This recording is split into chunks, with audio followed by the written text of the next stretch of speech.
Assalamu alaikum. Good morning and good evening, wherever you are. I'm Shuja Nawaz, speaking with you on behalf of ThinkFest from Alexandria, Virginia, just outside Washington, D.C. And it's my great pleasure today to have a conversation and to listen to the thoughts of a brilliant young Pakistani academic, Maria Rashid, who has written a new book, which is called uh, Dying to Serve. The full title is Dying to Serve, Militarism, Effect, and the Politics of Sacrifice in the Pakistan Army. This is based on her PhD dissertation at the University of London's School of Oriental and African Studies. And Maria has been very active as a psychologist, also as a practitioner and a political activist, especially on gender and women's rights issues in Pakistan. I'm delighted that she's agreed to sit and talk with us and also to take your questions. And if you would like to send your questions through Facebook Live, we will try and get to them in the latter part of this program. I do want to lay out a little background that Pakistan has had a very rough couple of decades since 2001. There have been 65,000 casualties in this war on terror, and of these, some 23,000 have been what I would call innocent civilians. But some 9,000 have been military casualties, of which roughly a tenth are officers, which is a very high ratio, and we should recognize that. However, whenever we have discussed the issue of casualties and deaths, a lot of the focus tends to be on the more senior officers' lives that have been lost. And so this book is very critical in understanding what is it that affects the ordinary soldier and people that are not officers when a member of their family, a father, a son, or a husband dies in the war, and especially in the war that has been going on within the borders of Pakistan since 2001. And Maria Rashid has gone to the extent of spending time in the district of Chakwal, in a fictional named village called Palwal, and she has come to understand what kind of grief befalls these people, as well as the relationship between them and the military before, during, and after the death of their loved one. And I think it'll be critical to get from her first an understanding of what she did and how she did it, and then we'll have a conversation. So over to you, Maria. Okay, thank you. Thank you, Shuja Saab, for that introduction. And thank you for agreeing to host this, to be a discussant at this conversation. And a thank you to Yaqub Bangash, ThinkFest, for an invitation to talk about my book. On a talk that is often not, on a topic that is often not center stage when discussions around the Pakistan military are had, whether they are political or scholarly in nature. And largely because much of the scholarship on militarism in Pakistan has tended to look at historical dynamics or geostrategic imperatives that allow the military to take up political space. And the primary question that some of this work has dealt with has been the imbalance in civil and political institutions. So the focus of my work, and as you've just explained, is somewhat different. So it's not so much looking at how the military is related to politics or how it interferes in politics, but it is more about how military produces a certain kind of politics. And this book is a study of the mechanics really that allow the military to access political space in the country. And an access that I argue in the book is largely because of its ability to produce certain kinds of political and, more importantly for the frame of my book, affective subjects. And so what I So the book is really looking at understanding how the military creates this image of an institution that then demands in turn a certain kinds of reverence and a certain kind of fear also. So very simply, if I wanted to explain what the thesis of my book is, or what my book is, sort of the focus of the book is, that it is a study of relationships, really, a study of relationships that are crafted within militarism, the relationships that the military has with its immediate subjects, which are soldiers and families, and how these relationships then act as conduits for the military to then communicate with the larger citizenry. So foremost, it is a study of these relationships, and then how these relationships function as ways through which the military builds its appeal for the state and society in Pakistan.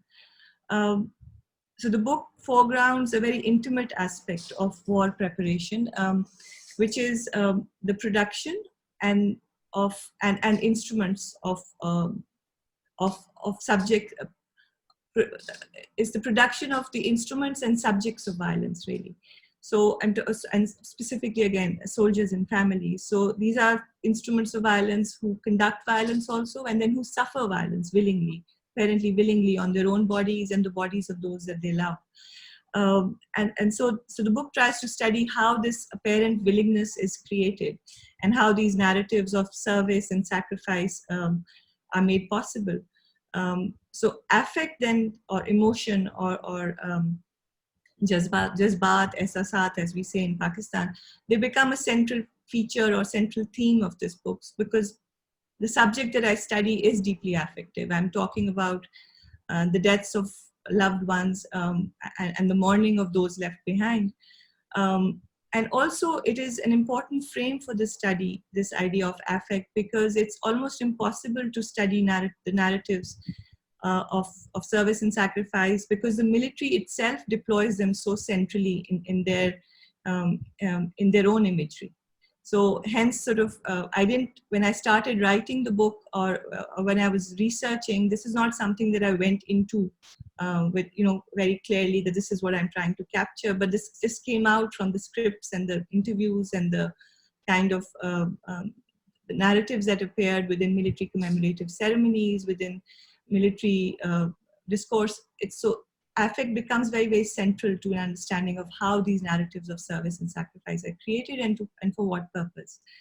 And I argue in the book that affect then becomes a technology of rule, and that the military it's the mechanics through which the military makes us subjects and maintains its hegemony over society, and sets itself up as savior through the lives and the deaths and the grief of families of its soldiers. And sort of just as a caveat, just to say at the outset that the modern military institution, be it the 20th century military institution or the 21st century military institution, is very transnational. There are aspects that if you study militaries globally, you will find that they're very similar. It is, despite the fact that countries may have very different government organizations, they may have different kinds of national ideologies or political ideologies or culture, and yet you will find that in certain ways militaries are very similar.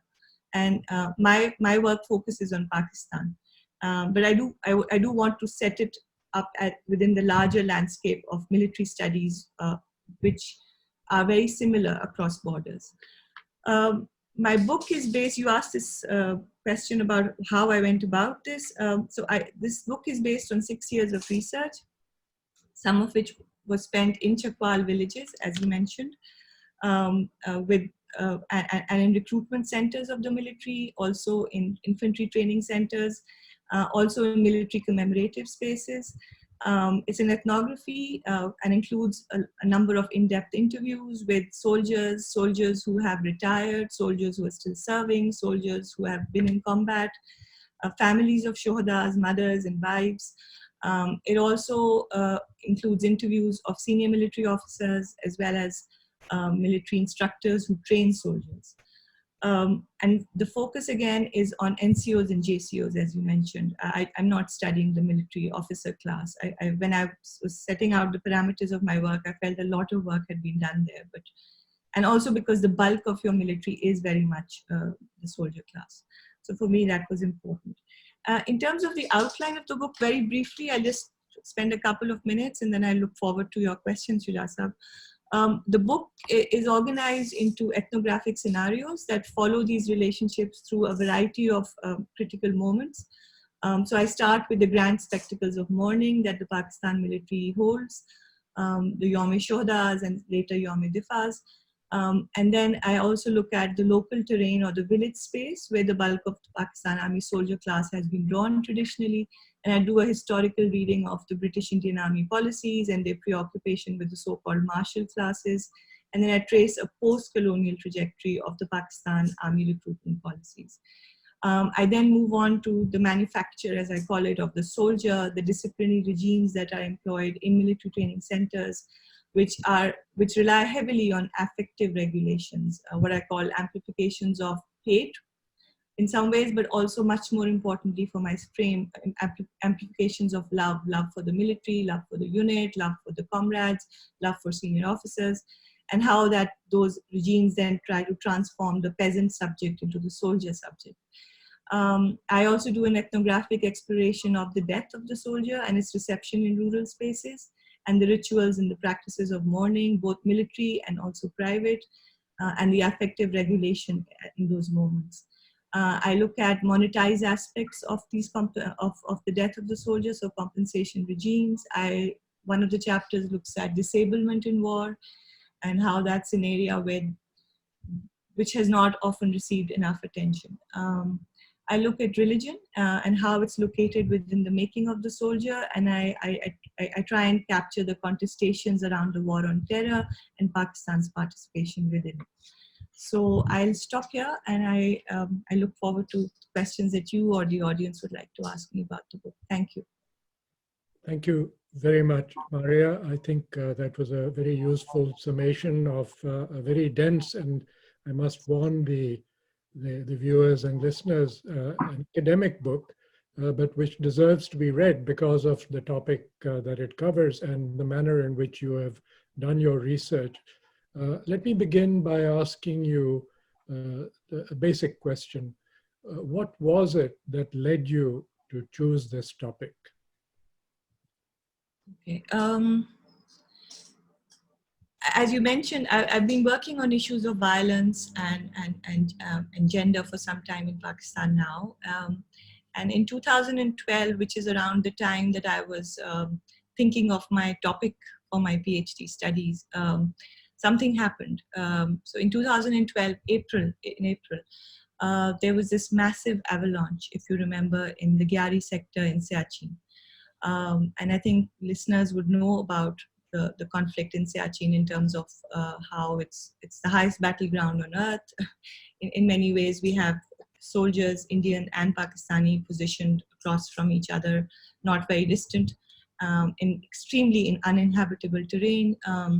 70% of deaths in Siachen are because of climatic conditions, not so much combat or enemy fire. So when this avalanche happened, this was, I think, close to 124 soldiers and about 11 civilian contractors were buried alive. And so it was a massive, massive tragedy. Because it happened within minutes. There was no escalation. There was, like in a war, you expect casualties and you kind of, in some ways, build up to that moment where you start hearing of deaths. But this was literally like within moments it happened. And there was a massive outpouring of grief and sympathy and solidarity with the army and also with the families of the Shohada. And so I was just very struck at that moment. And there were lots of commemoration ceremonies that were held public by the military and also by general public as well.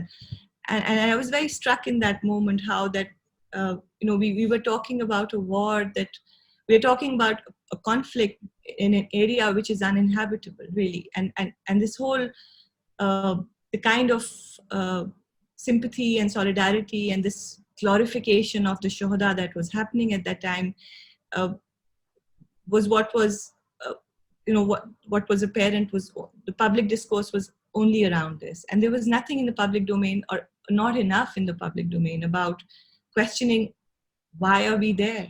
Should we be there? Should there be efforts made to de-escalate the tension in that area?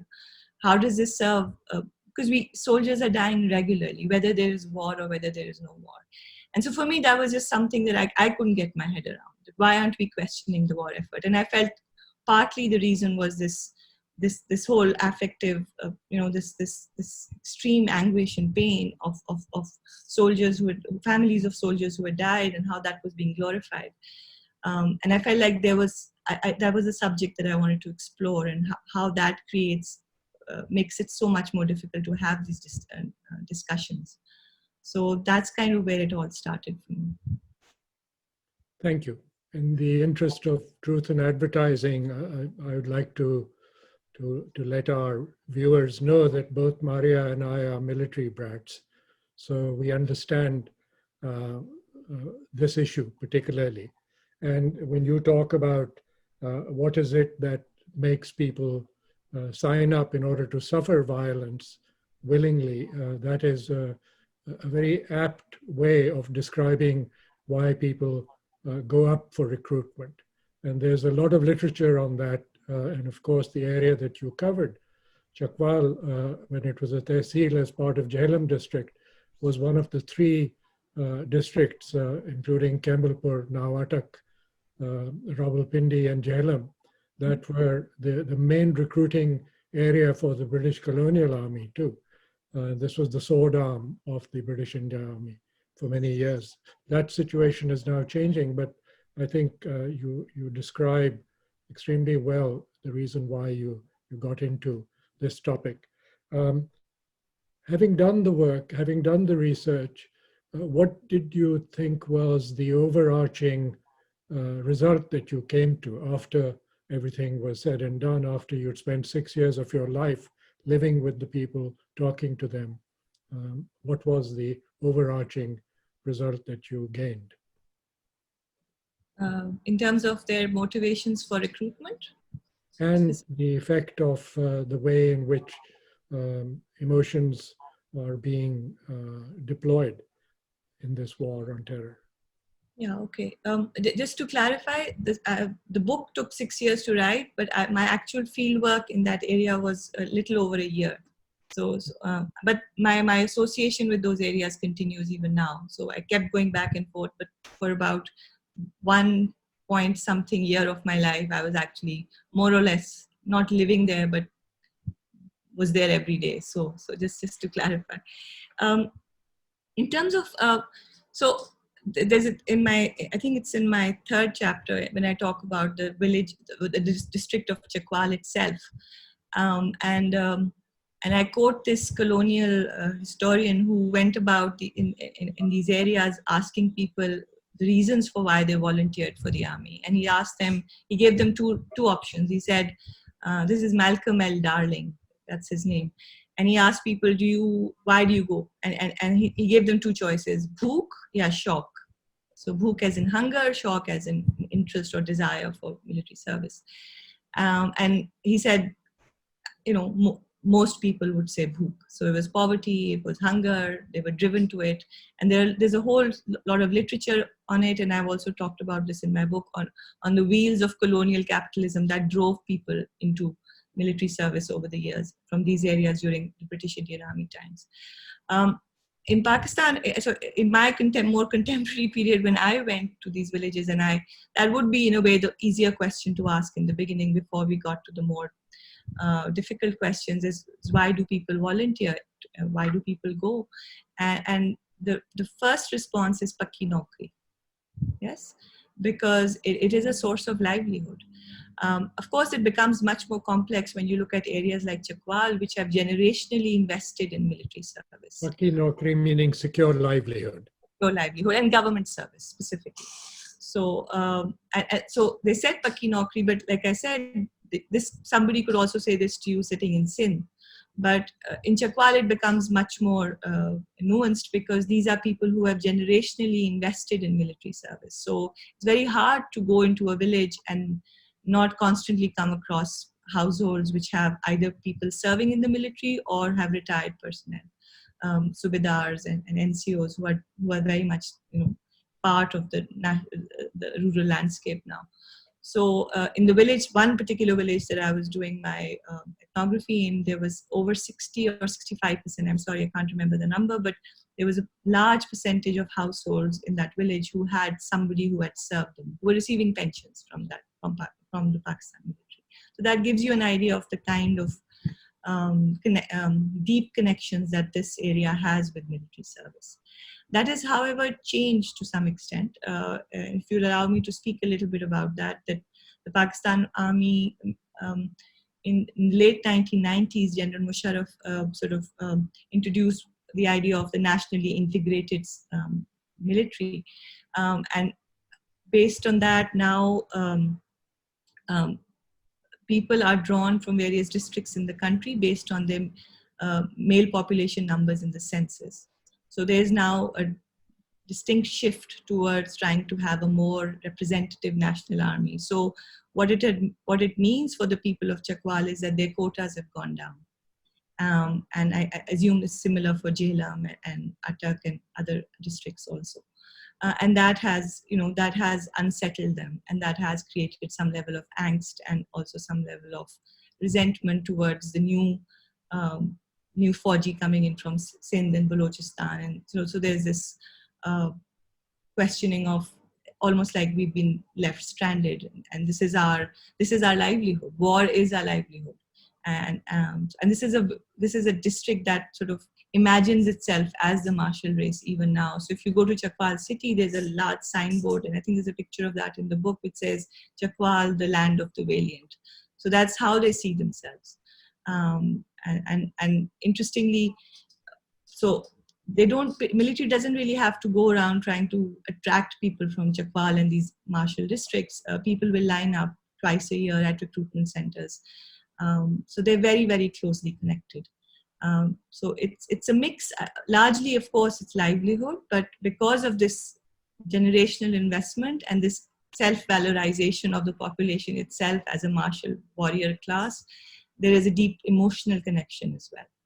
So I hope that answers your question. Yes, it does. And I think it helps explain something that you also said, which was the love for the military, the love for the unit, and so on, because particularly when you're recruiting from the same catchment area, people know that they have to serve and serve well.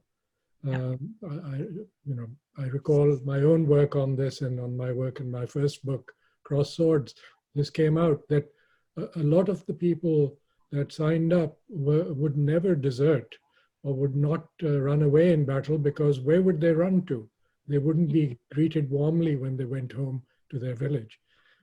The other big change that I'm glad you mentioned is the recruitment patterns. The distribution now is nationwide. So for the first time, the Pakistan military now is probably most representative of the different areas of Pakistan, even though many would say that many of the recruitment in Sindh is of the Rangards and not the native Sindhis. But if they've lived there for generations, in my book, they are Sindhis, and the same in Balochistan. And the third thing that is really critical, and based on some recent work that I've done, is on the urbanization of the recruitment patterns. More people are now being recruited from cities, and in the decade ending 2003, more officers were recruited from Karachi than from Jhelum district.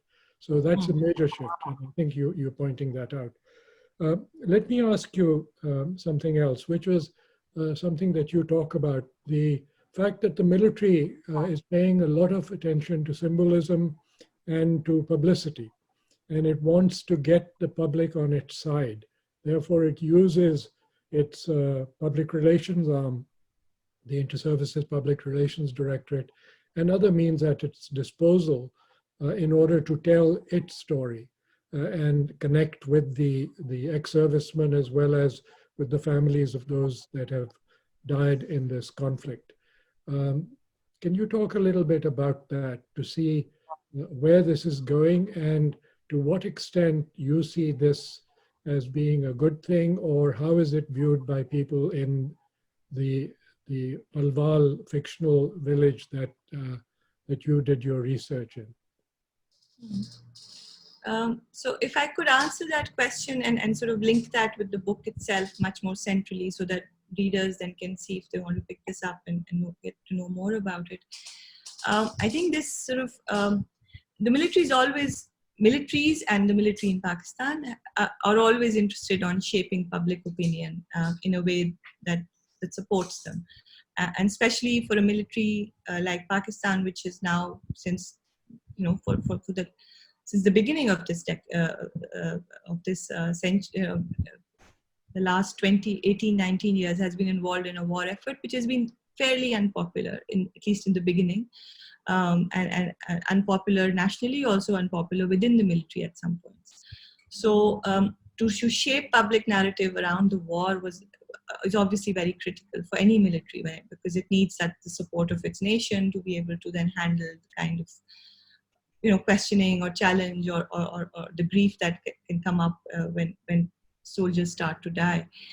So in the case of the Pakistan military, so in the book I trace this from, and I look at specifically the war on terror because this is the time that I was in the field. So in 2010 is the time when the military announced the Yawm-e-Shuhadas, which is interesting because we already had Yawm-e-Difa. Yeah, so we had a commemorative ceremony which was commemorating martyrs of the Pakistan military and the Pakistan Armed Forces. And yet the military felt this need to set up a separate date, 30th of April, it announced that day. And subsequently till 2016 or 2015, it continued to hold these Yawm-e-Shuhadas. And because there was a pushback when it came to this particular war. Public support wasn't as forthcoming as the military would have liked. And there are a number of reasons for that, and I'm not going to go into that because then it'll take us somewhere else. But I think the military had never been challenged so specifically in terms of its claim to martyrdom, except when it happened during this time. So we have as early as 2004 when fatwas were given against military soldiers fighting in this war. So we have the Lal Masjid Khatib, Maulana Abdul Aziz, talking about soldiers, military soldiers should not be buried in Muslim graveyards. In 2013, as recent as that, you had Munawwar Hussain from Jamaat-e-Islami saying that when Hakimullah Masood was killed by a drone, that Muslim soldiers who are fighting this war are not shaheed. And so if you think, so for me, this Yawm-e-Shuhada, and not just for me, in my interviews with officers, this is what, it's almost like reclaiming this narrative. And they term it, and they call it in the book, in one of the interviews, one of the officers says this is a battle of narratives. So what you're talking about in terms of public image, this is a battle of narratives, and we have to create this narrative which supports the Shuhada of the Pakistan military. So it's really the idea of reclaiming shahadat for the military. And so these large ceremonies are held, which are specifically focused on the Northwest War. And these are very powerful ceremonies, and they are very affective. Again, as I said earlier, how affect becomes a very central sort of feature of these ceremonies. There's testimonies from families who come up on stage and they cry, and then the audience starts to cry, and the camera captures this sort of affective transmission very skillfully, and then citizenry like myself and people who are watching this on television see this display of emotion, this display of support for the military. And so this idea of martyrdom sacrifice is very, very important for the military to create support for itself, at least, and for Pakistan military perhaps more, because it deems it important for its image building. So I don't know if that answered your question to some extent, but that's how I see this need for building.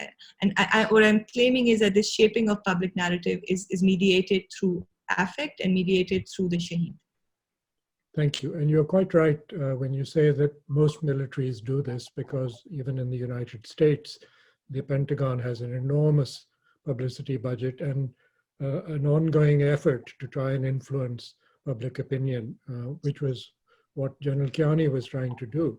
Yes. When there was this initial pushback from within the military. There were desertions when troops were sent out. And as he told me, he had to to lay out a new narrative, which was to describe the insurgents as participating in shirk. And so that, in his speech at the military academy, laid out that whole thinking. Yes, But the definitely. reality is, as you well know from your research and from historical readings going back, way back, even to the Second World War and the Third Reich, that the narrative has to be based on a reality. So can we go back to your own work in the field, and how was this grief within those villages affecting their thought processes? And how did it affect their relationships within families, for instance? You talk about wives and mothers, for instance. And there was a difference in the way the military treated the wives and the mothers, particularly the young wives. So could you describe the grief element that is a big part of your book? Mhm. Uh, so this how how the how the family receives the death of soldiers, and what I try in my book is to also lay it out as a comparative, because I talk initially about the large grand national stage, which is the Yom Shoda, and how grief is displayed in these ceremonies, and I think I just spoke a little bit about that. And then there's the much more local, private, intimate stage, which is the village space, right? And even within that, the military is very much present, because it is the military that has the body, and it is the military that brings in the body into the village. And the military, being military, has a whole set of procedures and rules and systems in terms of how the military funeral is held, who will accompany the body, how many people will be with the body, how the funeral will be held, what kind of rituals of grief and mourning will be allowed and not allowed during the military funeral, at least. So there are very specific instructions, and there's a very specific regulation in a very paternalistic way, but it very much exists in terms of, for the military, it's very important that the military funeral is set apart from a regular armed janaza, so to speak. It is done very differently. And there's a whole section in my book that describes a typical military funeral. And so what I found when I was in these villages, when I spoke to mothers and to wives and to fathers also, is a sense of being very overwhelmed with the kind of attention that they receive, because the military will come in and overwhelmed, and initially also to some extent very grateful for and very honored by the kind of um, um, um, because the military it's a very large, spectacular funeral that is held. And in fact, if you talk to village people, they will talk about it as like a big event in the village. And people from all adjoining villages will come and watch the military funeral. So it's like an event. So there's this sense, but at the end of the day, the military trucks will leave, right? So they will stay for that 1 day or 2 day, and then they will leave. And that's when the story of grief really starts to unfold. So the shock kind of wears off, and the daily, mundane, everyday grief, which is unending anguish that sort of these families then live with, and how they come to terms with it or not come to terms with it many times. So there were fathers within villages who, the stories of fathers who I then also had a chance to interview, who have not been able to accept this narrative of shahadat, and they suffer. And so there's a number of women who, if anybody's from Punjab and knows about this, what is called a bain, which is when Punjabi women will cry and sort of sing their grief in a way. And that's strictly forbidden during military funerals and while the military is present. But these women will, when I talk to them, they would just almost break into it and at length. These, I think I've captured one in the book itself. And these are very, very heartrending to hear. And it's deep, deep anguish about. So this mother says once that, I wish my son had died when he was in childbirth or when he was very small, because I would have accepted that death more than what's happened to him now. So these are very private sort of expressions of grief, which we don't, in the national domain, in the public domain, we don't hear of them. because they're drowned out by these larger amplified stories of glory and willing sacrifice. If I had 10 children, I would give them to the army. Sounds very wonderful, but it's very, very hard. So, so yeah, that's. I think your chapter 5, after the trucks leave, the section captures this extremely well. And of course, it's worth reminding people that this is not confined solely to Chakwal or to the Punjab. The greater Punjab, if you cross the border into India, in the period after the First World War and during the Second World War too, there were similar expressions of regret and pain and suffering on the part of wives and mothers of people who had gone away to the war and not come back. And there are the van that you describe that I wrote about in my first book, which talk about the train that took the person away, the maid breakdown.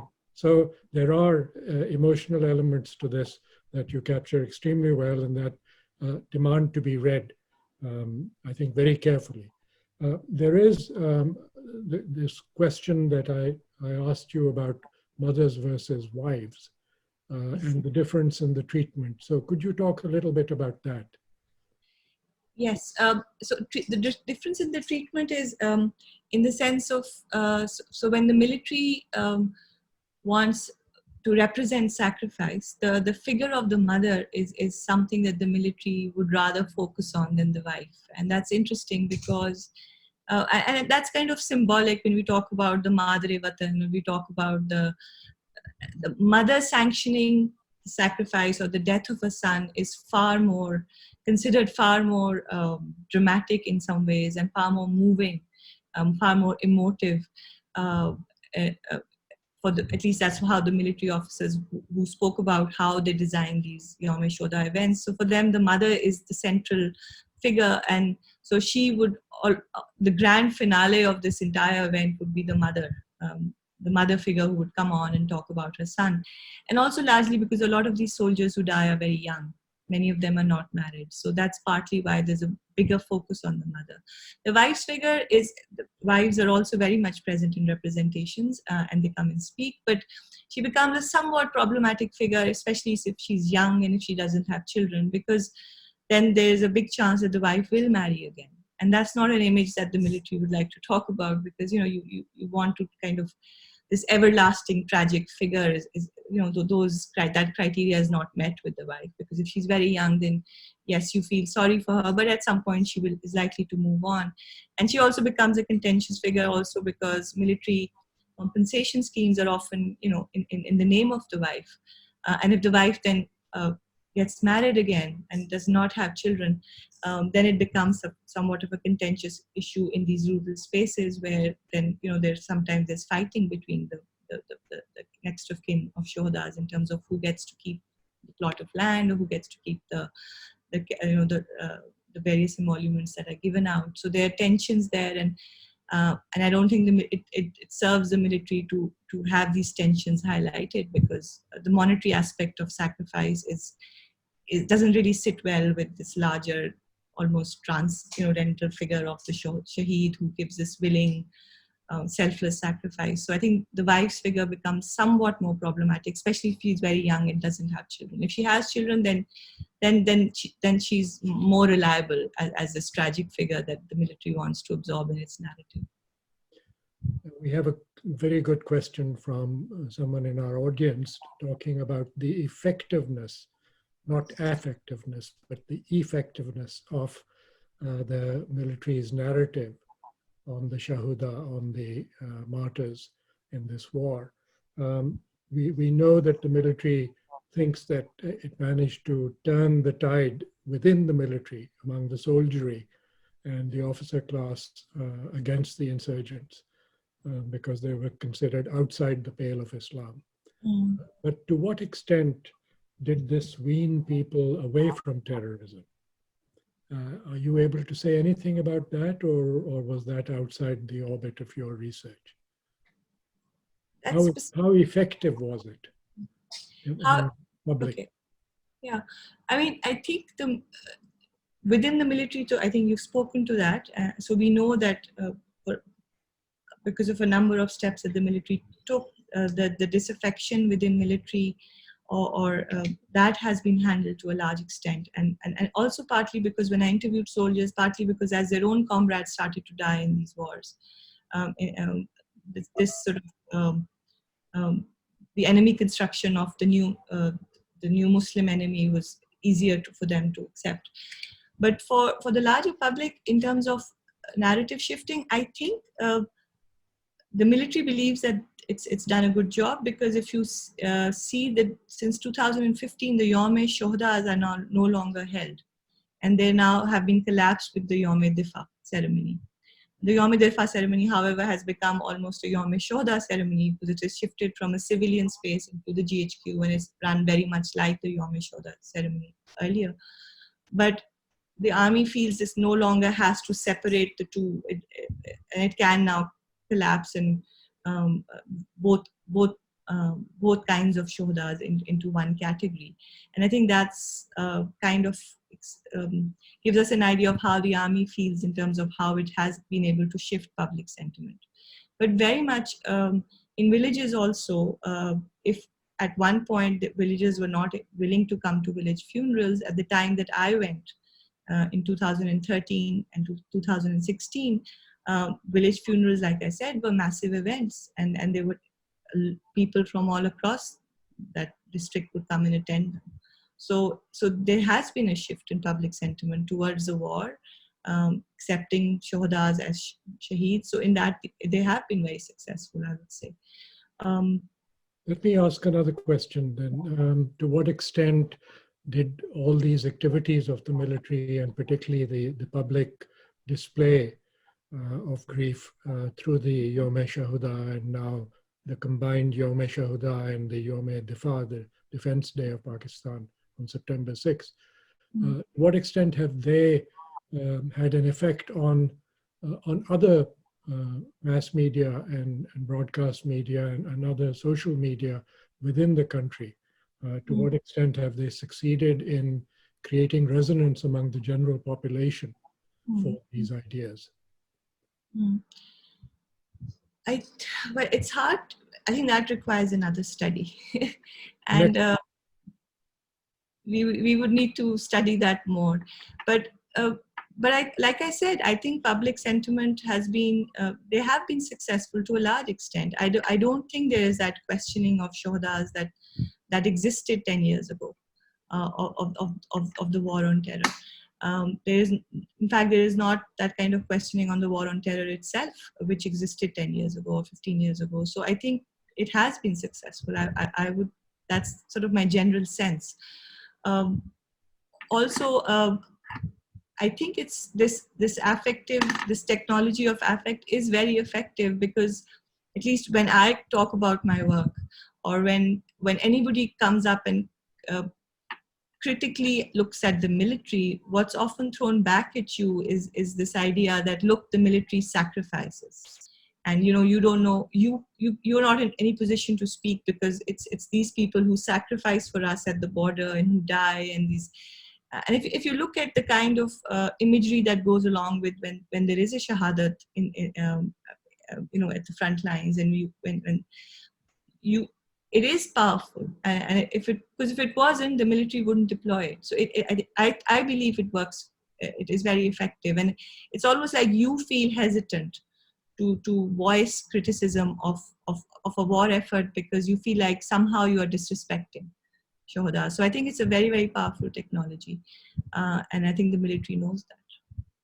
But would you agree that there is a civilian narrative also, and considering that of the number of people killed since 2001, if there are 23,000 civilians that were killed versus 9,000 security forces, that include the police also, and irregular military, apart from the regular military, that there has been a greater awareness in civil society, and the emergence of writings and poetry and drama based on the civilian aspects of the war on terror. Also, a very famous play by Anwar Maqsood, I think, called Siachen, And I recall going to Karachi to the 88th performance of that play, and it was standing room only. So there's a lot of resonance within society, civil society in general, about the war on terror, and they're still feeling the economic effects of more than $130 billion of losses to Pakistan as a result of participating in this war on terror that was done to appease the United States government initially. Yeah. So what is the civil narrative that's emerging? That's a question that we've been asked by our Yeah. audience. I think the civil narrative, it's interesting. You mentioned the police, right? And in terms of casualties, and especially the KP police has suffered a lot. And there has been treatment of the KP Shoda has received attention. So there's been schemes that have upgraded their compensation um, packages and so on and so forth. So there is an acknowledgement. And in fact, only in the last 2-3 years, the police have started commemorating their shodas. So in August, they hold a Yom Shoda for um, so martyrs of civilian law enforcement. So they're trying to also get some space in this, and because what is linked, this compensation is linked to an acknowledgement that something is, something that these people have also sacrificed, and these people have also given their lives, and that's interestingly sometimes.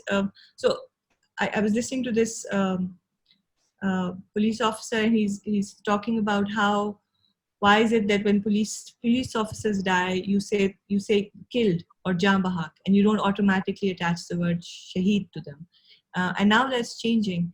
But that's interesting because it's largely because the shaheed because the army has had monopoly on that, and it has used that sort of concept much more with in terms of its own soldier who dies. It's become attached. The shahadat, it has become attached to the military figure more. And interestingly, so I might sound obsessed with the Yom Shoda ceremonies, but they have, because when they started, they also have included the civilian shodas and the shodas of civilian law enforcement agencies, FC, and so on in their in those events as well.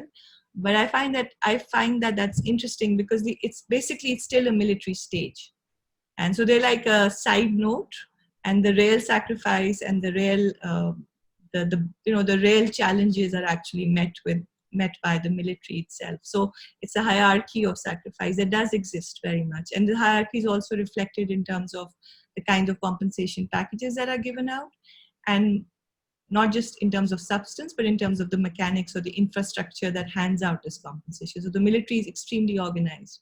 So whatever it promises its soldier, it will get to the soldier, and literally it will be localized in that village or district level.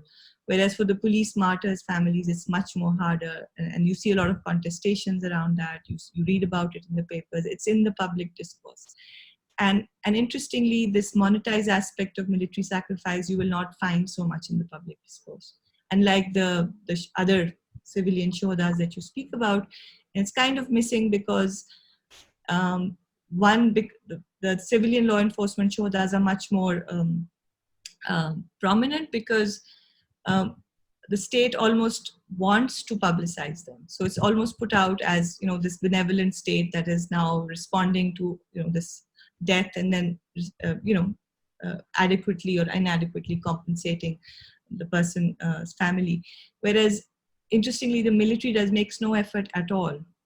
So we're talking about a military that likes to build a certain image, that invests, like you said, in a lot of public relationing, has a very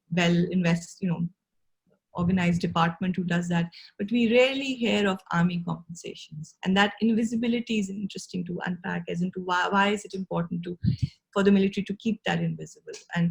And part of it is, of course, maybe perhaps the disparity, or for my frame, much more importantly, I think it's because adding a transactional aspect to this very glorified idea of this heroic shaheed who willingly and selflessly sacrifices is somewhat problematic. So it's much easier to just keep it behind the scenes. It's going to happen. The soldier knows that families they know that they will get these emoluments, and so its relationship with its own soldiers is so entrenched, it doesn't need to publicize. Whereas the police department will want to, publicize and reassure its constituents that we do provide for you. But I think they've kind of, this Shohada narrative, there's another discussion around how that's been overdone generally. So we've had, for example, the children who died in the APS incident being called Shohadas, and there's been a massive pushback on that, where it kind of backfired, right? Why are we calling these children Shohada? They did not go out to fight, they didn't sign up for service, and you have this whole issue of mothers of these Shohadas standing up and saying, we don't want them to be called Shohadas. We want, we want action, we want accountability of why this actually happened.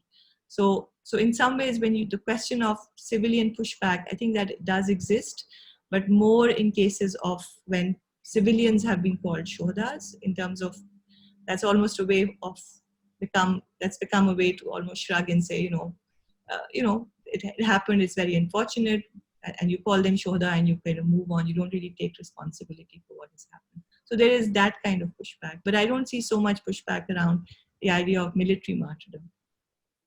Thank you. I think you've taken us into a completely new area, which is the definition of Shaheed. And based on the little that I've read, it is a much wider encompassing definition than simply those that die in battle. Sure. And so there's probably going to be a big debate emerging, and maybe the subject for your next book. But I want to thank you on behalf of ThinkFest and all our live audience on Facebook, and wish you all the best with your book. Thank you very much. Thank you. Thank you very much for the invitation.